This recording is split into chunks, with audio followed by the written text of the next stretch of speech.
Embedded in our culture and prevalent in most clothing stores, fashion is distinguished by gender.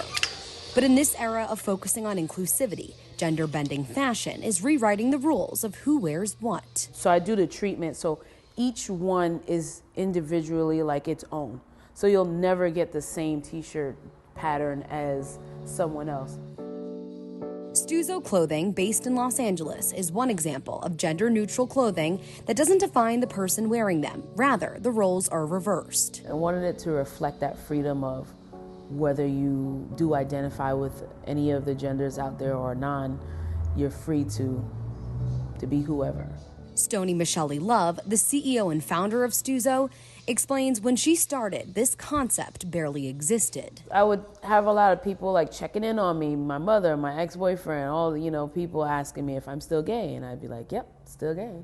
It literally put a light bulb in my head, and I was just like, let me sketch this and put it on a t-shirt. Nearly 15 years later, their brand is still a rare find. From mannequins to colors and separated sections, fashion typically follows gender constructs. So much of those rules are so arbitrary, like pink and blue, right? Like pink was originally for boys and blue was originally for girls until like the 40s when some marketer published a thing that said, blue is for boys and pink is for girls. Sophia Weltman is with UCLA's School of Theater, Film, and Television. And I've never had a costume more coveted. Like everybody, both the performers wanted to take theirs home, people who saw the show wanted it. As a costume designer, she has gotten to bring gender fluidity to the outfits within her performances. Because of the history of power with gender and with cisgender, I think it's really important that we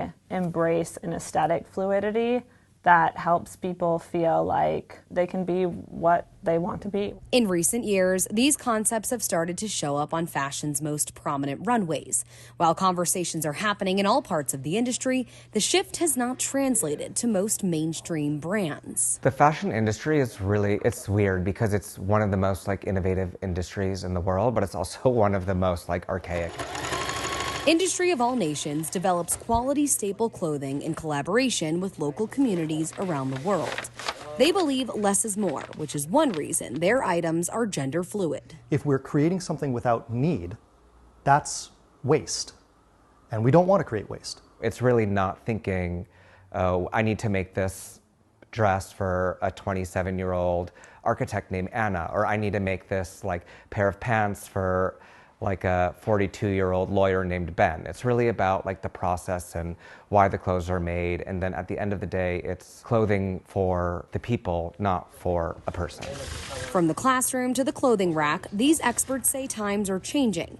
Education could put this conversation at the forefront. Dress codes could be enhanced. Disassociating some of these design codes from a binary helps us get in better touch with what they could really signify. I've had fashion history classes, I've had costume history classes, I've had industry classes, but there's no really space that I've seen devoted to social and political theory. There is still a long way to go to change the industry, but these designers say conversations are a start to challenging gendered conceptions of clothing.